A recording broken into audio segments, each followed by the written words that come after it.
15 अगस्त 1947, एक तारीख जो इतिहास में अमर हो गई। हर हिंदुस्तानी के जहन में ये तारीख गहरे से बसती है। ये वो दिन था जब एक नया सवेरा हुआ, सदियों से चली आ रही गुलामी खत्म हुई, संघर्ष और बलिदान की लंबी कहानी का अंत हुआ। अंग्रेजों का झंडा उतरा, तिरंगा लहराया, हम आजाद हुए।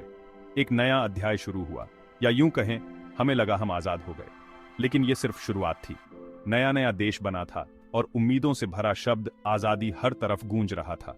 हर दिल में एक नई उम्मीद थी। ये एक वादा था जो हवा में तैर रहा था, एक सपना जो हर आंख में था।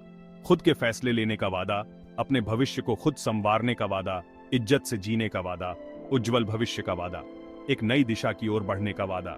लेकिन जल्द ही हमें एहसास हुआ कि असली आजादी हासिल करना इतना आसान नहीं है। चुनौतियां हमारे सामने खड़ी थीं। ये सिर्फ बाहरी कंट्रोल से आजादी नहीं है, ये एक लंबी यात्रा है। ये मौकों की मौजूदगी है, अपने सपनों को साकार करने की आजादी है, अपनी तकदीर खुद लिखने की ताकत है। ये एक नई शुरुआत है। 70 साल बाद भारत एक दौराहे पर खड़ा है। एक तरफ प्रगति, दूसरी तरफ चुनौतियां। हम एक ऐसे देश हैं जहां एक तरफ अथाह क्षमता है तो दूसरी तरफ गहरी चुनौतियां। हमें आगे बढ़ना है। हमने पहाड़ों की चोटियां चूमी हैं, फिर भी जमीन पर आते ही ठोकर खाते हैं। ये हमारी कहानी है।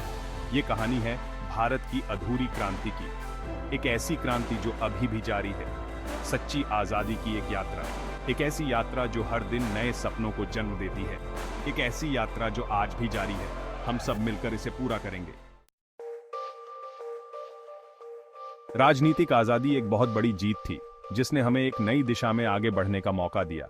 लेकिन ये तो बस पहला कदम था, एक लंबी और कठिन यात्रा की शुरुआत। इसने एक नई लड़ाई का दरवाजा खोला, सामाजिक, आर्थिक और सांस्कृतिक आजादी की लड़ाई, जो आज भी जारी है।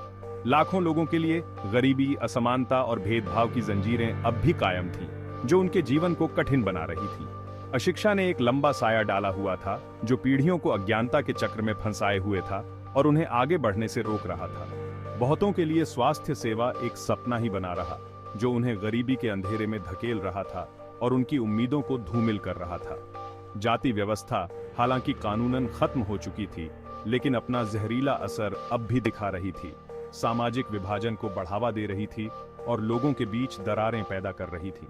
भ्रष्टाचार एक जहरीले सांप की तरह हमारे लोकतंत्र के स्तंभों के चारों ओर लिपट गया और हमारी प्रगति को धीमा कर दिया।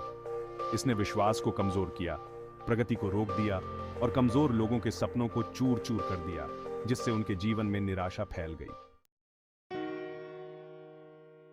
आंकड़े एक कहानी बताते हैं, लेकिन इस अधूरी क्रांति की असली कीमत हम अपने लोगों की आंखों में देखते हैं। किसान चिलचिलाती धूप में काम कर रहा है, कर्ज और बर्बाद फसलों के बोझ तले दबा हुआ है। एक जवान लड़की जिसे शिक्षा से वंचित रखा गया है, उसके सपने परंपरा की बलि चढ़ा दिए गए हैं। दलित परिवार बहिष्कृत और भेदभाव का शिकार, सदियों के उत्पीड़न ने उनकी आवाज खामोश कर दी है। ये सिर्फ आंकड़े नहीं हैं, ये हमारी माएं हैं, हमारे पिता हैं, हमारे बच्चे हैं। उनके संघर्ष हमारी आकांक्षाओं और हमारी वास्तविकताओं के बीच मौजूद खाई की याद दिलाते हैं। मशहूर अर्थशास्त्री डॉ. अमर्त्य सेन का मानना है कि सच्ची आजादी सिर्फ राजनीतिक आजादी नहीं है, बल्कि लोगों को मिलने वाली असली आजादियों का विस्तार है। इतिहासकार रामचंद्र गुहा भी यही बात कहते हैं। भारत की यात्रा इस बात का प्रमाण है कि लोकतंत्र एक निरंतर संघर्ष है, बातचीत और चुनौतियों का एक सिलसिला है। सामाजिक न्याय के लिए अपनी निरंतर लड़ाई के लिए जानी जाने वाली कार्यकर्ता मेधा पाटकर कहती हैं, हमें सिर्फ दिखावे की जीत से आगे बढ़ना होगा और ठोस बदलाव की मांग करनी होगी। भारत की आत्मा की असली लड़ाई उसके गांवों और झुग्गी झोपड़ियों में लड़ी जा रही है। भाग 5। बदलाव के बीच जमीनी आंदोलन खिल रहे हैं। मुश्किलों के सामने भी उम्मीद की किरण दिखाई देती है। देश भर में एक शांत क्रांति पक रही है। आम नागरिकों के अदम्य साहस से प्रेरित होकर जमीनी आंदोलन यथास्थिति को चुनौती दे रहे हैं। राजस्थान के गांवों से लेकर मुंबई की झुग्गियों तक समुदाय अपने हक के लिए एक साथ आ रहे हैं। वे स्कूल बना रहे हैं, स्वास्थ्य क्लिनिक स्थापित कर रहे हैं और महिलाओं को सशक्त बना रहे हैं।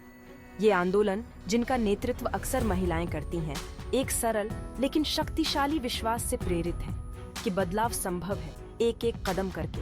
वे मानव भावना के लचीलेपन का प्रमाण हैं। इन अशांत समयों में आशा की किरण है। भाग 6 शिक्षा सशक्तिकरण का प्रकाश। शिक्षा सिर्फ ज्ञान प्राप्त करने के बारे में नहीं है, यह दिमागों को जगाने के बारे में है। यह सबसे शक्तिशाली हथियार है जिसे हम अज्ञानता और पूर्वाग्रह के अंधेरे के खिलाफ इस्तेमाल कर सकते हैं। पूरे भारत में व्यक्ति और संगठन सभी के लिए शिक्षा सुलभ बनाने के लिए अथक प्रयास कर रहे हैं। कम लागत वाले स्कूल स्थापित करने से लेकर वंचित बच्चों के लिए छात्रवृत्ति प्रदान करने तक, उनके प्रयास धीरे धीरे लेकिन निश्चित रूप से बाधाओं को तोड़ रहे हैं। ये पहल इस बात को पहचानती है कि शिक्षा कोई विशेषाधिकार नहीं है, बल्कि एक मौलिक अधिकार है। यह हमारे देश की क्षमता को अनलॉक करने की कुंजी है, एक ऐसे भविष्य का निर्माण करने के लिए जहां हर बच्चे को चमकने का अवसर मिले। भाग 7 स्वास्थ्य सेवा, एक अधिकार विशेषाधिकार नहीं। गुणवत्तापूर्ण स्वास्थ्य सेवा तक पहुंच पर बातचीत नहीं की जा सकती। यह एक बुनियादी मानव अधिकार है, फिर भी लाखों भारतीयों के लिए यह एक सपना ही बना हुआ है। कोविड-19 महामारी ने हमारी स्वास्थ्य सेवा प्रणाली की नाजुकता को एक्सपोज कर दिया। इसने उन गहरी असमानताओं पर प्रकाश डाला जो बनी रहती हैं, जिसमें गरीब और हाशिए पर रहने वाले लोग संकट का खामियाजा भुगतते हैं। हालांकि निराशा के बीच लचीलापन और करुणा की कहानियां सामने आईं। डॉक्टरों, नर्सों और स्वास्थ्य कर्मचारियों ने दूसरों को बचाने के लिए अपनी जान जोखिम में डालकर कर्तव्य की पुकार से ऊपर और परे जाकर काम किया। भाग 8 ग्रामीण वास्तविकताएं, शहरी ग्रामीण विभाजन को पाटना। भारत अपने गांवों में बसता है। यहाँ की मिट्टी, यहाँ के लोग, यहाँ की संस्कृति, सब कुछ भारत की आत्मा को दर्शाते हैं। फिर भी बहुत लंबे समय से ग्रामीण भारत की उपेक्षा की जाती रही है। उसकी समस्याओं को अनदेखा किया गया है, उसकी जरूरतों को नजरअंदाज किया जाता रहा है और उसकी आवाज को दबाया गया है। उसकी आवाज को अनसुना किया जाता रहा है। यह स्थिति अब और नहीं चल सकती।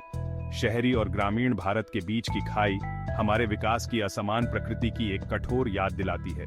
बुनियादी ढांचे की कमी जो जीवन को कठिन बना देती है, शिक्षा और स्वास्थ्य सेवा तक सीमित पहुंच जो बच्चों के भविष्य को अंधकारमय बना देती है, और घटती कृषि आय ग्रामीण समुदायों को त्रस्त करती रहती है। यह एक गंभीर समस्या है। किसान, हमारे देश की रीढ़ जो दिन रात मेहनत करते हैं, अपना गुजारा चलाने के लिए संघर्ष कर रहे हैं और आर्थिक तंगी से जूझ रहे हैं, निराशा और यहाँ तक कि आत्महत्या के लिए मजबूर हैं। यह एक त्रासदी है। इस विभाजन को पाटना न केवल एक नैतिक अनिवार्यता है, बल्कि एक सामाजिक जिम्मेदारी भी है, बल्कि एक आर्थिक आवश्यकता है। हमें इसे गंभीरता से लेना होगा। ग्रामीण बुनियादी ढांचे में निवेश जो जीवन को बेहतर बनाएगा, स्थायी कृषि को बढ़ावा देना जो किसानों की आय बढ़ाएगा, और ग्रामीण क्षेत्रों में रोजगार के अवसर पैदा करना जो समृद्धि लाएगा, भारत के समावेशी विकास के लिए महत्वपूर्ण है। यह एक नया सवेरा होगा। भाग 9 प्रगति की एक टेपेस्ट्री, उम्मीद के धागे। चुनौतियों के बावजूद भारत ने जो प्रगति की है उसे स्वीकार करना महत्वपूर्ण है। हम एक ऐसे राष्ट्र हैं जो आगे बढ़ रहा है, ऊर्जा और महत्वाकांक्षा से स्पंदित हो रहा है। हमारी तकनीकी प्रगति, विशेष रूप से सूचना प्रौद्योगिकी के क्षेत्र में, ने हमें वैश्विक मानचित्र पर जगह दी है। हमारे वैज्ञानिक, डॉक्टर और इंजीनियर ऐसी सफलताएं हासिल कर रहे हैं जो जीवन बदल रही हैं। दुनिया भर में फैला भारतीय प्रवासी विभिन्न क्षेत्रों में उत्कृष्ट प्रदर्शन करते हुए हमें गौरवान्वित करता रहता है। वे लचीलापन, अनुकूलनशीलता और उत्कृष्टता की भारतीय भावना का प्रमाण है। भाग 10 अधूरा कैनवास, अधिक समावेशी भविष्य की ओर। जब हम अपनी उपलब्धियों का जश्न मनाते हैं तो हमें उस काम को नहीं भूलना चाहिए जो अभी भी किया जाना बाकी है। हमारे राष्ट्र का कैनवास अभी भी चित्रित किया जा रहा है। हमें एक ऐसे समाज के निर्माण के लिए प्रयास करना चाहिए जहां प्रत्येक नागरिक को सफल होने का समान अवसर मिले, चाहे उसकी जाति, पंथ, लिंग या यौन अभिविन्यास कुछ भी हो। एक ऐसा समाज जहां हाशिए पर रहने वालों को सशक्त बनाया जाए और कमजोर लोगों की रक्षा की जाए। इसके लिए हमारी मानसिकता में एक बुनियादी बदलाव की आवश्यकता है। इसके लिए हमें अपने पूर्वाग्रहों का सामना करना होगा, भेदभावपूर्ण प्रथाओं को चुनौती देनी होगी और विविधता को उसके सभी रूपों में अपनाना होगा। भाग 11 एक सामूहिक यात्रा, उस भारत की ओर जिसकी हम कल्पना करते हैं। सच्ची आजादी की ओर भारत की यात्रा सामूहिक है। इसमें प्रत्येक नागरिक की भागीदारी की आवश्यकता है। यह मांग करता है कि हम उदासीनता और निराशावाद से आगे बढ़ें, और सक्रिय नागरिकता की भावना को अपनाएं। आइए हम अपने संस्थापक पिताओं के शब्दों से प्रेरणा लें, जिन्होंने एक स्वतंत्र और न्याय संगत भारत का सपना देखने का साहस किया। आइए हम उस राष्ट्र के निर्माण के लिए अथक प्रयास करके उनकी विरासत को सम्मानित करें जिसकी उन्होंने कल्पना की थी। आगे की राह लंबी और कठिन हो सकती है, लेकिन हमें सपने की दृष्टि कभी नहीं खोनी चाहिए, क्योंकि हमारी सामूहिक इच्छा में, एक बेहतर कल में, हमारे अटूट विश्वास में ही स्वतंत्र भारत की सच्ची भावना निवास करती है।